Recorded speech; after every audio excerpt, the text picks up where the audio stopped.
बाणी दा ओट आसरा लिया है। आओ कुछ समा गुरमत विचारां दी सांझ पाउणी है। विचारां दी आरंभता तो पहला जितने श्री आप जी गुरु के हजूर अंदर जुड़ बैठे हो, बाद साहिबां नूं सीस झुका के उचारण करो जी। वाहिगुरु जी का खालसा, वाहिगुरु जी की फतेह। धन सतगुरु गुरु अमरदास साहिब सच्चे पातशाह महाराज जी का पावन बचन असी आनंद साहिब की पावन बाणी अंदर रोजाना दोए वेले पढ़ते हाँ। सतगुर जी बख्शिश करदियां होया आखते हन, साचे साहिबा क्या नाही घर तेरा, घर तां तेरा सब किश है, जिस देह सो पावे। असी संसारी जीव है, साडा संबंध संसार दीयां वस्तुआं पदार्थां दे नाल जन्म समय तो ही चलिया आ रहा है, और इसे संबंध दे करके ही साडा सुभाव बन जाता है कि साडी सुरत विच, साडी मत विच, साडी विचार विच संसारी पदार्थ बहुता रहिंदे है।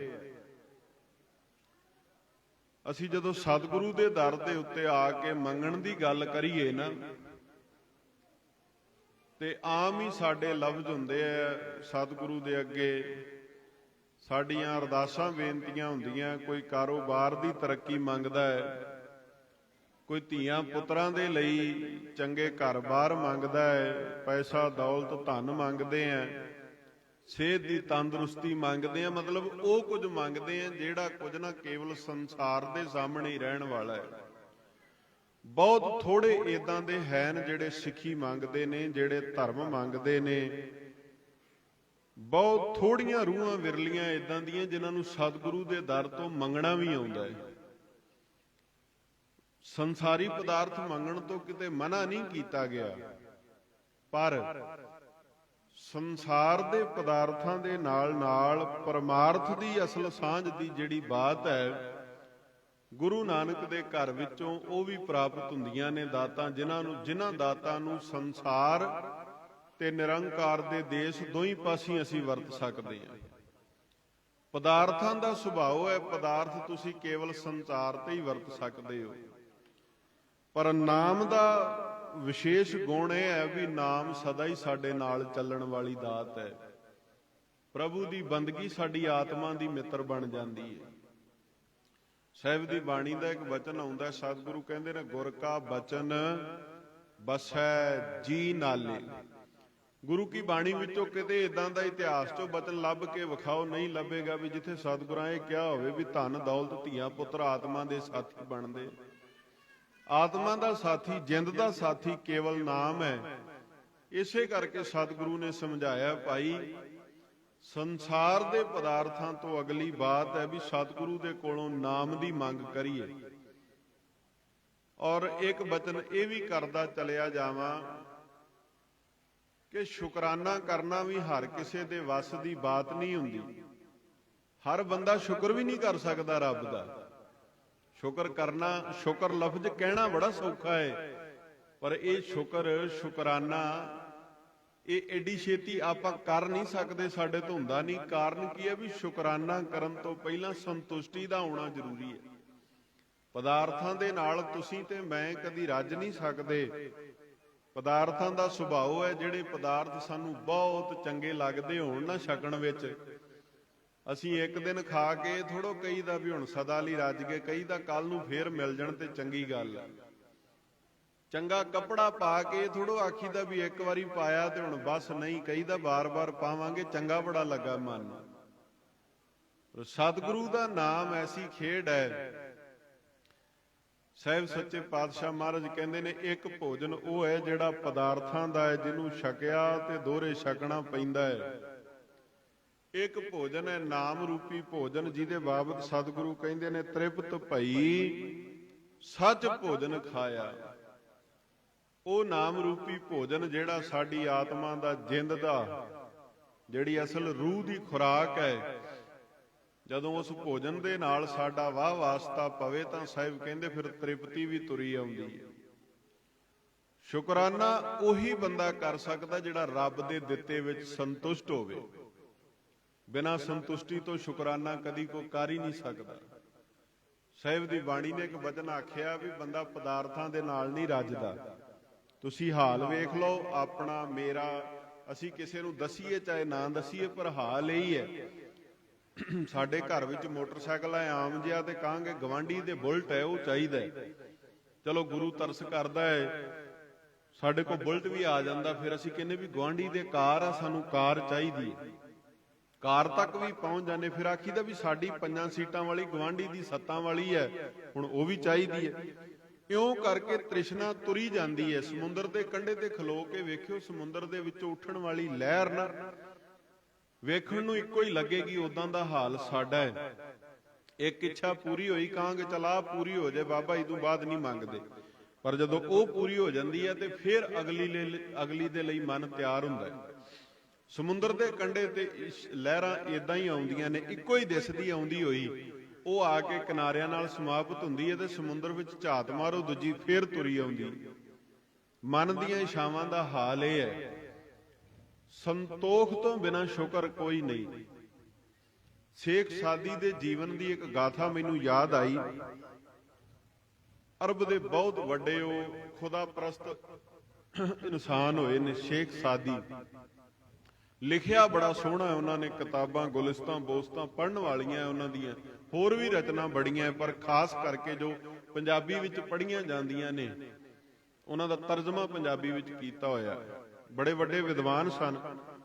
ਉਹ ਸੰਤੁਸ਼ਟੀ ਦੀ ਗੱਲ ਕਰਦੇ ਨੇ, ਕਹਿੰਦੇ ਵੀ ਮੈਂ 5 ਵਕਤ ਦਾ ਨਮਾਜ਼ੀ ਆ, ਔਰ ਕੋਈ ਵੇਲਾ ਨਮਾਜ਼ ਦਾ ਉਹਨਾਂ ਖੰਜਾਉਣਾ ਨਾ।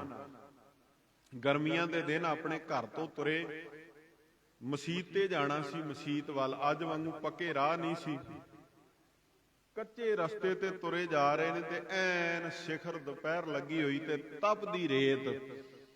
ਹੁਣ ਰਾਹ ਸਾਰਾ ਹੀ ਕੱਚਾ ਵਾ, ਲਾਂਭੇ ਹੋ ਕੇ, ਕੋਈ ਘਾਹ ਨਹੀਂ, ਕੋਈ ਕਿਸੇ ਤਰ੍ਹਾਂ ਦਾ ਪ੍ਰਬੰਧ ਹੀ ਕੋਈ ਨਹੀਂ ਵੀ ਜਿੱਥੋਂ ਪੈਰ ਸੜਦੇ ਬਚਣ, ਤੇ ਪੈਰਾਂ 'ਚ ਜੋੜਾ ਤੇ ਨਸੀਬ ਹੀ ਨਹੀਂ ਸੀ ਹੁੰਦਾ। ਗਰੀਬੀ ਵੀ ਬੜੀ। ਸ਼ੇਖ ਸਾਦੀ ਆਖਣ ਲੱਗੇ, ਕਹਿੰਦੇ ਮੈਂ ਤੁਰਿਆ ਜਾਵਾਂ, ਪੈਰ ਮੇਰੇ ਬਹੁਤ ਜ਼ਿਆਦਾ ਸੜਨ, ਪਰ ਮੈਂ ਹੌਸਲਾ ਜਿਹਾ ਰੱਖ ਕੇ ਵੀ ਮੈਂ ਮਸੀਤੇ ਪਹੁੰਚਣਾ ਹੈ, ਮੇਰੀ ਨਮਾਜ਼ ਦਾ ਟਾਈਮ ਹੈ। ਕਹਿੰਦੇ ਮੈਂ ਉਸ ਤਪਦੀ ਹੋਈ ਰੇਤ ਦੇ ਉੱਤੇ ਆਪਣੇ ਆਪ ਮਨ ਦੇ ਵਿੱਚ ਕੁਝ ਵਿਚਾਰਾਂ ਕਰਦਾ ਹੋਇਆ ਤੇ ਤੁਰਿਆ ਜਾ ਰਿਹਾ, ਪੈਰ ਸੜ ਰਹੇ ਆ। ਇਹਨੇ ਚਿਰ ਨੂੰ ਕਹਿੰਦੇ ਮੇਰੇ ਕੋਲੋਂ ਇੱਕ ਨੌਜਵਾਨ ਰੱਥ ਤੇ ਲੰਘਿਆ, ਐਨ ਪਰ ਜਵਾਨੀ ਜੋਬਨ ਦੇ ਨਸ਼ੇ ਵਿੱਚ ਮਸਤ ਹੈ, ਪੈਸਾ ਬੜਾ ਉਹਦੇ ਕੋਲ, ਤੇ ਪੈਸੇ ਦੇ ਹੰਕਾਰ ਵਿੱਚ ਚੂਰ ਹੋਇਆ, ਉਹ ਮਸਤਿਆ ਹੋਇਆ। ਆਖਣ ਲੱਗੇ ਮੇਰੇ ਕੋਲੋਂ ਲੰਘਿਆ ਤੇ ਜਦੋਂ ਰੱਥ ਗੁਜ਼ਰਿਆ, ਧੂੜ ਉੱਡ ਕੇ ਸਿਰ ਤੱਕ ਚੜੀ ਤੇ ਮੈਂ ਘਟੇ ਧੂੜ ਦੇ ਨਾਲ ਹੀ ਭਰ ਗਿਆ। ਕਹਿੰਦੇ ਮੈਂ ਵੇਖਦਾ ਰਿਹਾ, ਜਦੋਂ ਮਸਜਿਦ ਦੇ ਅੱਗੋਂ ਉਹ ਬੰਦਾ ਲੰਘਿਆ ਨਾ ਤੇ ਉਹਨੇ ਮਸਜਿਦ ਵਾਲੇ ਪਾਸੇ ਨੂੰ ਸਿਰ ਵੀ ਨਹੀਂ ਝੁਕਾਇਆ, ਆਪਣੀ ਚਾਲ ਵਿੱਚ ਚਲਿਆ ਗਿਆ, ਲੰਘ ਗਿਆ। ਆਖਣ ਲੱਗੇ ਮੈਂ ਹੈਰਾਨ ਹੋਇਆ, ਉੱਥੇ ਰੋਕ ਕੇ ਖੁਦਾ ਦੇ ਨਾਲ ਇੱਕ ਗੱਲ ਕੀਤੀ। ਕਹਿਣ ਲੱਗੇ ਮੈਂ ਉਲਾਮਾ ਜਿਹਾ ਦਿੱਤਾ ਵੀ ਯਾ ਖੁਦਾ ਤੇਰੀ ਕਿਸ ਤਰ੍ਹਾਂ ਦੀ ਤੇਰੀ ਇਹ ਨਜ਼ਰੋ ਰਹਿਮਤ ਹੈ ਕਿ ਮੈਂ 5 ਵਕਤ ਦਾ ਨਮਾਜ਼ੀ ਹਾਂ, ਬੰਦਗੀ ਵੀ ਕਰਦਾ ਹਾਂ, ਤੇ ਮੇਰੇ ਪੈਰਾਂ ਵਿੱਚ ਪਾਉਣ ਨੂੰ ਜੋੜਾ ਵੀ ਨਹੀਂ ਹੈ, ਪੈਰ ਮੇਰੇ ਰੇਤ ਤੇ ਚੱਲ ਚੜ ਕੇ ਸੜ ਚੱਲੇ ਨੇ, ਤੇ ਜਿਹੜਾ ਇਨਸਾਨ ਹੁਣੇ ਮੇਰੇ ਕੋਲੋਂ ਗੁਜ਼ਰ ਕੇ ਤੇਰੇ ਘਰ ਦੇ ਅੱਗੋਂ ਦੀ ਲੰਘ ਕੇ ਗਿਆ, ਉਹਨੇ ਤੇਰੇ ਘਰ ਵਾਲੇ ਪਾਸੇ ਨੂੰ ਸਿਰ ਵੀ ਨਹੀਂ ਝੁਕਾਇਆ, ਉਹਨੂੰ ਤਾਂ ਵੀ ਤੂੰ ਰੱਥ ਦਿੱਤੇ ਹੋਏ ਆ, ਤਾਂ ਵੀ ਤੂੰ ਇੰਨਾ ਧਨ ਦੌਲਤ ਉਹਨੂੰ ਦਿੱਤਾ ਹੋਇਆ। ਸ਼ੇਖ ਸਾਦੀ ਕਹਿਣ ਲੱਗੇ ਮੈਂ ਇਹਨਾਂ ਹੀ ਵਿਚਾਰਾਂ ਨੂੰ ਆਪਣੇ ਮਨ ਵਿੱਚ ਉਧੇੜਦਾ ਬਣਾਉਂਦਾ ਹੋਇਆ ਤੇ ਮਸਜਿਦ ਵੱਲ ਨੂੰ ਤੁਰ ਪਿਆ। ਮਸਜਿਦ ਦੇ ਸਾਹਮਣੇ ਪਹੁੰਚਿਆ, ਹੋਰ ਵੀ ਲੋਕ, ਸ਼ੇਖ ਸਾਦੀ ਆਖਣ ਲੱਗਾ ਵੀ ਨਮਾਜ਼ ਦਾ ਵੇਲਾ ਸੀ, ਹੋਰ ਵੀ ਲੋਕ ਨਮਾਜ਼ ਪੜ੍ਹਨ ਆਏ। ਉਹ ਕਹਿੰਦੇ ਜਦੋਂ ਮੈਂ ਉਜ਼ੂ ਕਰਕੇ ਮਸਜਿਦ ਦੀਆਂ ਪੌੜੀਆਂ ਚੜ੍ਹਨ ਲੱਗਾ ਨਾ, ਤੇ ਮੈਨੂੰ ਸਾਹਮਣੇ ਕੀ ਦਿਖਿਆ ਵੀ ਇੱਕ ਬੰਦਾ ਉਹਦੇ ਦੋਨੇ ਹੀ ਪੈਰ ਹੈ ਨਹੀਂ, ਲੱਤਾਂ ਹੀ ਹੈ ਨਹੀਂ ਉਹਦੀਆਂ, ਤੇ ਉਹ ਤਾਂ ਵੀ ਮਸਜਿਦ ਵਾਲੇ ਪਾਸੇ ਪੌੜੀਆਂ ਚੜਦਾ ਹੋਇਆ ਯਾ ਖੁਦਾ ਤੇਰਾ ਸ਼ੁਕਰ, ਯਾ ਖੁਦਾ ਤੇਰਾ ਸ਼ੁਕਰ, ਇਹ ਗੱਲ ਕਹਿੰਦਾ ਹੋਇਆ ਮਸਜਿਦ ਦੀਆਂ ਪੌੜੀਆਂ ਰੇਂਗ ਰੇਂਗ ਕੇ ਚੜ ਰਿਹਾ ਹੈ। ਸ਼ੇਖ ਸਾਦੀ ਆਖਣ ਲੱਗੇ ਮੇਰੇ ਤੋਂ ਮਸਜਿਦ ਦੀਆਂ ਪੌੜੀਆਂ ਨਹੀਂ ਚੜ ਹੋਈਆਂ, ਮੈਂ ਉੱਥੇ ਹੀ ਸਿਜਦੇ ਵਿੱਚ ਹੀ ਝੁਕ ਗਿਆ ਵੀ ਖੁਦਾ ਮੈਨੂੰ ਮਾਫ ਕਰੀ, ਮੇਰੇ ਕੋਲ ਜੋੜਾ ਨਹੀਂ, ਪੈਰਾਂ ਦੇ ਵਿੱਚ ਪਾਉਣ ਨੂੰ ਜੁੱਤੀ ਨਹੀਂ, ਮੈਂ ਤੈਨੂੰ ਤਾਂ ਵੀ ਉਲਾਮਾ ਦੇ ਦਿੱਤਾ ਹੈ, ਪਰ ਜਿਹਨੂੰ ਮੈਂ ਸ਼ੁਕਰ ਕਰਦਿਆਂ ਹੋਇਆਂ ਵੇਖ ਰਿਹਾ ਉਹਦੇ ਕੋਲ ਤੇ ਲੱਤਾਂ ਵੀ ਨਹੀਂ, ਉਹ ਤਾਂ ਵੀ ਤੇਰਾ ਸ਼ੁਕਰ ਕਰ ਰਿਹਾ। ਸ਼ੇਖ ਸਾਦੀ ਆਖਣ ਲੱਗੇ, ਕਹਿਣ ਲੱਗੇ ਮੈਨੂੰ ਇੱਕ ਗੱਲ ਉਦਣ ਸਮਝ ਆਈ ਕਿ ਜੋ ਕੁਝ ਪਰਮੇਸ਼ਰ ਨੇ, ਖੁਦਾ ਨੇ ਤੈਨੂੰ ਦਿੱਤਾ ਹੈ, ਉਹ ਸਭ ਕਾਸੇ ਨੂੰ ਹੰਡਾਉਂਦਿਆਂ ਹੋਇਆਂ ਰੱਬ ਦਾ ਸ਼ੁਕਰ ਜ਼ਰੂਰ ਕਰਿਆ ਕਰ। ਔਰ ਸ਼ੇਖ ਸਾਦੀ ਉਹਨਾਂ ਦੇ ਜੀਵਨ ਦੀ ਇਹ ਗੱਲ ਬੜੀ ਅਹਿਮ ਸੀ। ਉਹ ਕਹਿੰਦੇ ਸਾਰਾ ਦਿਨ ਜਦੋਂ ਉਹਨਾਂ ਨੇ ਨਮਾਜ਼ਾਂ 5 ਅਦਾ ਕਰਨੀਆਂ ਤੇ ਉਹਨਾਂ ਨੇ ਦੁਆਵਾਂ ਵੀ ਕਰਨੀਆਂ, ਤੇ ਸ਼ਾਮ ਨੂੰ ਇੱਕ ਦੁਆ ਰੱਬ ਦੇ ਅੱਗੇ ਵੱਖਰੀ ਕਰਨੀ। ਉਹ ਕੀ ਬੋਲ ਸਨ? ਉਹਨਾਂ ਕਹਿਣਾ ਵੀ ਐ ਖੁਦਾ, ਮੈਂ ਦਿਨ ਵਿੱਚ ਜੋ ਕੁਝ ਤੇਰੇ ਕੋਲੋਂ ਮੰਗਿਆ ਹੈ ਨਾ, ਜੋ ਕੁਝ ਤੈਨੂੰ ਹਾਜ਼ਰ ਨਾਜ਼ਰ ਜਾਣ ਕੇ ਕਿਹਾ ਹੈ, ਤੂੰ ਉਹ ਸਭ ਕਾਸੇ ਨੂੰ ਭੁਲਾ ਕੇ ਮੈਨੂੰ ਉਹ ਦੇਵੀਂ ਜਿਹੜਾ ਤੈਨੂੰ ਚੰਗਾ ਲੱਗਦਾ। ਉਹਨਾਂ ਕਹਿਣਾ ਵੀ ਮੇਰੀ ਬਿਰਤੀ ਸੰਸਾਰੀ ਹੋ ਸਕਦੀ, ਹੋ ਸਕਦਾ ਮੈਂ ਆਪਣੇ ਲਈ ਜੋ ਨਾ ਠੀਕ ਹੋਵੇ ਉਹ ਮੰਗ ਲਵਾਂ, ਪਰ ਐ ਖੁਦਾ ਤੂੰ ਉਹ ਦੇਣਾ ਹੈ ਜਿਹੜਾ ਤੈਨੂੰ ਮੇਰੇ ਲਈ ਠੀਕ ਲੱਗਦਾ ਹੋਵੇ, ਮੇਰੇ ਮੰਗਣ ਤੇ ਨਹੀਂ ਜਾਣਾ। ਸਤਿਗੁਰ ਦੀ ਬਾਣੀ ਦਾ ਇੱਕ ਬਚਨ ਆਉਂਦਾ ਹੈ, ਸਾਹਿਬ ਕਹਿੰਦੇ ਨੇ ਇਨਸਾਨ ਦੀ ਫਿਤਰਤ ਕੀ ਹੈ ਵੀ ਲੈਂਦਾ ਵੀ ਸਾਰਾ ਕੁਝ ਗੁਰੂ ਕੋਲੋਂ ਹੀ ਹੈ ਤੇ ਉਲਾਮੇ ਵੀ ਗੁਰੂ ਨੂੰ ਹੀ ਦਿੰਦਾ ਹੈ। ਲਿਆ ਵੀ ਧੀਆਂ ਪੁੱਤਰ ਦੌਲਤ ਜਾਇਦਾਦ ਸਾਰਾ ਕੁਝ ਜਦੋਂ ਮੰਗਿਆ ਤੇ ਗੁਰੂ ਦੇ ਅੱਗੇ ਹੀ ਹੱਥ ਅੱਡੇ ਆ ਨਾ, ਕਿਸੇ ਬੰਦੇ ਅੱਗੇ ਨਹੀਂ ਅੱਡੇ। ਪਰ ਹੁੰਦਾ ਕੀ ਹੈ ਵੀ ਪ੍ਰਾਪਤ ਉਹ ਹੋਣਾ ਹੁੰਦਾ ਹੈ ਜੋ ਸਾਡੇ ਭਾਗਾਂ ਵਿੱਚ ਲਿਖਿਆ ਹੈ। ਜੇ ਸਾਡੇ ਭਾਗਾਂ ਦੇ ਅੰਦਰ ਕੋਈ ਦਾਤ ਨਹੀਂ ਲਿਖੀ, ਦੁਨੀਆ ਦੀ ਕੋਈ ਤਾਕਤ ਉਹ ਦਾਤ ਤੁਹਾਨੂੰ ਦੇ ਨਹੀਂ ਸਕਦੀ। ਤੇ ਜੇ ਕੁਝ ਤੁਹਾਡੇ ਕਰਮਾਂ ਵਿੱਚ ਲਿਖਿਆ ਹੋਇਆ ਹੈ ਉਹ ਤੁਹਾਡੇ ਤੋਂ ਦੁਨੀਆ ਦੀ ਕੋਈ ਤਾਕਤ ਖੋਹ ਕੇ ਲਿਜਾ ਨਹੀਂ ਸਕਦੀ। ਪਰ ਸਾਹਿਬ ਕਹਿੰਦੇ ਇਨਸਾਨ ਕਰਦਾ ਕੀ ਹੈ? 10 ਵਸਤੂ ਲੈ ਪਾਛੇ ਪਾਵੈ, ਏਕ ਵਸਤ ਕਾਰਨ ਬਿਖੋਟ ਗਵਾਵੈ, ਏਕ ਪੀ ਨਾ ਦੇ 10 ਪੀ ਹਿਰ ਲੈ, ਤਉ ਮੂੜਾ ਕਉ ਕਹਾਂ ਕਰੇ। ਸਾਹਿਬ ਕਹਿੰਦੇ ਵਸਤੂਆਂ ਵਾਰੀ ਵਾਰੀ ਜ਼ਿੰਦਗੀ ਲਈ 10 ਮੰਗ ਲੀਆਂ ਤੇ ਰੱਬ ਨੇ 10 ਹੀ ਦੇ ਦਿੱਤੀਆਂ। ਰੱਬ ਤਾਂ ਹੈ ਹੀ ਦਿਆਲੂ ਕਿਰਪਾਲੂ ਹੈ ਮੇਰਾ ਮਾਲਕ। ਪਹਿਲੀ ਤੇ ਗੱਲ ਉਹ ਦੇਣ ਲੱਗਿਆ ਕਦੇ ਵੀ ਸਾਡੇ ਗੁਣ ਔਗਣਾਂ ਵੱਲ ਧਿਆਨ ਨਹੀਂ ਕਰਦਾ, ਉਹਦਾ ਸੁਭਾਅ ਹੈ ਉਹਨੇ ਦਾਤ ਵੰਡਣੀ ਹੈ। ਜਿਹੜਾ ਝੋਲੀ ਅੱਡ ਕੇ ਖਲੋਤਾ ਹੈ ਉਹਦੇ ਗੁਣਾਂ ਤੇ ਔਗਣਾਂ ਵੱਲ ਝਾਤ ਹੀ ਨਹੀਂ ਮਾਰਦਾ। ਸਾਹਿਬ ਗੁਰੂ ਗੋਬਿੰਦ ਸਿੰਘ ਮਹਾਰਾਜ ਪਿਤਾ ਜੀ ਕਹਿੰਦੇ ਨੇ, ਸਤਿਗੁਰੂ ਕਹਿੰਦੇ ਦੀਨਨ ਕੀ ਪ੍ਰਤਪਾਲ ਕਰੈ, ਨਿਤ ਸੰਤ ਉਬਾਰ ਗਨੀਮਨ ਗਾਰੈ, ਪਸ ਪਸ਼ੂ ਨਗ ਨਾਗ ਨਰਾਤਵ ਸਰਬ ਸਮੈ ਸਭ ਕੋ ਪ੍ਰਤਪਾਰ ਹੈ, ਪੋਖਤ ਹੈ ਜਲ ਮੈਂ ਥਲ ਮੈਂ ਪਲ ਮੈਂ ਕਲ ਕੇ ਨਹੀਂ ਕਰਮ ਵਿਚਾਰੈ, ਦੀਨ ਦਇਆਲ ਦਇਆ ਨਿਧ ਦੋਖਨ ਦੇਖਤ ਹੈ ਪਰ ਦੇਤ ਨਾਰ। ਔਗਣ ਤਾਂ ਸਾਡੇ ਵਿੱਚ ਬਹੁਤ ਨੇ, ਗੁਣ ਤੇ ਕਿਤੇ ਇੱਕ ਅੱਧਾ ਹੀ ਹੈ। ਰੱਬ ਦੇ ਆਸ਼ੇ ਅਨੁਸਾਰ, ਗੁਰੂ ਦੀ ਸਿੱਖਿਆ ਅਨੁਸਾਰ ਔਗਣਾਂ ਨਾਲ ਹੀ ਭਰੇ ਪਏ ਆ, ਪਰ ਉਹ ਸਾਹਿਬ ਦਾ ਸੁਭਾਅ ਹੀ ਏਡਾ ਬਖਸ਼ਿੰਦ ਹੈ, ਉਹ ਔਗਣਾਂ ਵੱਲ ਧਿਆਨ ਹੀ ਨਹੀਂ ਦਿੰਦਾ। ਫਿਰ ਵੀ ਸਾਨੂੰ ਸਾਹ ਦੇਈ ਜਾ ਰਿਹਾ, ਰਿਜ਼ਕ ਦੇਈ ਜਾ ਰਿਹਾ, ਧੀਆਂ ਪੁੱਤਰਾਂ ਦੇ ਸੁੱਖ ਦਿੱਤੇ ਹੋਏ ਨੇ, ਕਾਰੋਬਾਰ ਦੀ ਤਰੱਕੀ ਦਾ ਸੁੱਖ ਦਿੱਤਾ ਹੋਇਆ। ਜੇ ਅਜੇ ਵੀ ਨਾ ਅਸੀਂ ਸ਼ੁਕਰਾਨਾ ਕਰੀਏ ਤੇ ਫਿਰ ਸਾਡੇ ਜੀਣ ਦੇ ਉੱਤੇ ਕੋਈ ਬਹੁਤਾ ਚੰਗਾ ਜਿਹੜਾ ਹੈ ਨਾ ਉਹ ਲਾਭ ਨਹੀਂ ਹੈ ਸਾਡੇ ਜੀਉਣ ਦਾ। ਸਾਹਿਬ ਆਖਣ ਲੱਗੇ 10 ਵਸਤੂਆਂ ਪਰਮੇਸ਼ਰ ਨੇ ਦਿੱਤੀਆਂ, ਉਹਨਾਂ 10 ਤੋਂ ਬਾਅਦ ਇੱਕ 11ਵੀਂ ਫੇਰ ਮੰਗ ਲਈ ਤੇ ਉਹ ਚੰਗੀ ਨਹੀਂ ਸੀ, ਸਾਡੇ ਹੱਕ ਦੀ ਨਹੀਂ ਸੀ। ਪਰ ਅਸੀਂ ਕੀ ਕਿਹਾ ਵੀ ਅਸੀਂ ਤੇ ਉਲਾਮੇ ਦੇਣੇ ਸ਼ੁਰੂ ਕਰ ਦਿੱਤੇ। ਹੁਣ ਬੱਚਾ ਹੋਵੇ ਛੋਟਾ ਤੇ ਬੱਚਾ ਭੱਜ ਭੱਜ ਕੇ ਅੱਗ ਕੋਲ ਜਾਵੇ, ਮਾਂ ਜਾਣ ਦੇਵੇਗੀ? ਮਾਂ ਕਦੀ ਨਹੀਂ ਜਾਣ ਦੇਗੀ, ਮਾਂ ਉਹਨੂੰ ਰੋਕੇਗੀ। ਛੋਟਾ ਬੱਚਾ ਹੋਵੇ ਭਰੇ ਹੋਏ ਪਾਣੀ ਦੇ ਕਿਸੇ ਬੱਚੇ ਦੇ ਕੋਲ, ਕਿਸੇ ਖਾਲ ਦੇ ਕੋਲ ਬੱਚੇ ਨੂੰ ਜਾਣ ਦੇਗੀ? ਨਹੀਂ, ਉਹਨੂੰ ਪਤਾ ਹੈ ਵੀ ਇਹਦੇ ਵਿੱਚ ਡਿੱਗ ਕੇ ਇਹਦਾ ਨੁਕਸਾਨ ਹੋਣਾ। ਤੇ ਅਸੀਂ ਬੱਚਾ ਉਲਾਮਾ ਦਵੇ ਮਾਂ ਨੂੰ ਵੀ ਤੂੰ ਜਾਣ ਨਹੀਂ ਦਿੰਦੀ ਅੱਗ ਤੇ ਪਾਣੀ ਵਾਲੇ ਪਾਸੇ। ਸਿਆਣਾ ਬੰਦਾ ਇਹ ਕਹੇਗਾ ਨਾ ਵੀ ਤਾਂ ਨਹੀਂ ਜਾਣ ਦਿੰਦੀ ਵੀ ਤੇਰਾ ਕਿਤੇ ਨੁਕਸਾਨ ਨਾ ਹੋ ਜਾਏ। ਹੁਣ ਪਤਾ ਨਹੀਂ ਕਿਹੜਾ ਪਦਾਰਥ ਇਦਾਂ ਦਾ ਜਿਹਨੇ ਸਾਡੇ ਜੀਵਨ ਦੇ ਅੰਦਰ ਕਿਤੇ ਵਿਕਾਰਾਂ ਦੀ ਅੱਗ ਬਾਲ ਕੇ ਰੱਖ ਦੇਣੀ ਹੈ, ਕਿਤੇ ਔਗਣਾਂ ਦਾ ਭਰਿਆ ਹੋਇਆ ਖੂਹ ਅੱਗੇ ਪੁੱਟ ਦੇਣਾ ਹੈ। ਤੇ ਰੱਬ ਜਦੋਂ ਸਾਨੂੰ ਇਹੋ ਜਿਹੀਆਂ ਵਸਤੂਆਂ ਨਹੀਂ ਦਿੰਦਾ ਤੇ ਉਹਦੇ ਤੇ ਉਲਾਮਾ ਕੋਈ ਰੋਸ ਕੋਈ ਨਹੀਂ ਕਰਨਾ ਚਾਹੀਦਾ। ਸਾਹਿਬ ਨੇ ਤਾਂ ਇੱਥੋਂ ਤੱਕ ਵੀ ਕਹਿ ਦਿੱਤਾ, ਸਤਿਗੁਰੂ ਕਹਿੰਦੇ ਨੇ 10 ਵਸਤੂ ਲੈ ਪਾਛੇ ਪਾਵੈ, ਏਕ ਵਸਤ ਕਾਰਨ ਵਿਖੋਟ ਗਵਾਵੈ, ਏਕ ਭੀ ਨਾ ਦੇ 10 ਭੀ ਹਿਰ ਲੈ। ਏਦਾਂ ਰੱਬ ਕਰਦਾ ਤੇ ਨਹੀਂ, ਪਰ ਜੇ ਕਰਨ ਤੇ ਆ ਜੇ ਵੀ ਇੱਕ ਵੀ ਨਹੀਂ ਦੇਣੀ ਤੇ ਪਹਿਲੀਆਂ 10 ਵੀ ਵਾਪਸ ਰੱਖ ਕੇ ਜਾਓ ਵੀ ਲੈ ਲੈਣੀਆਂ। ਤੋ ਮੂੜਾ ਕੋ ਕਹਾਂ ਕਰੇ। ਮਹਾਰਾਜ ਕਹਿੰਦੇ ਹਸਤੀ ਕੀ ਹੈ ਵੀ ਤੇਰੀ ਤੂੰ ਰੱਬ ਅੱਗੇ ਜ਼ੋਰ ਲਾ ਕੇ ਆਖੇ ਵੀ ਮੈਂ ਪਹਿਲੀਆਂ 10 ਮੋੜਨੀਆਂ ਨਹੀਂ, ਮੋੜਨੀਆਂ ਹੀ ਪੈਣਗੀਆਂ।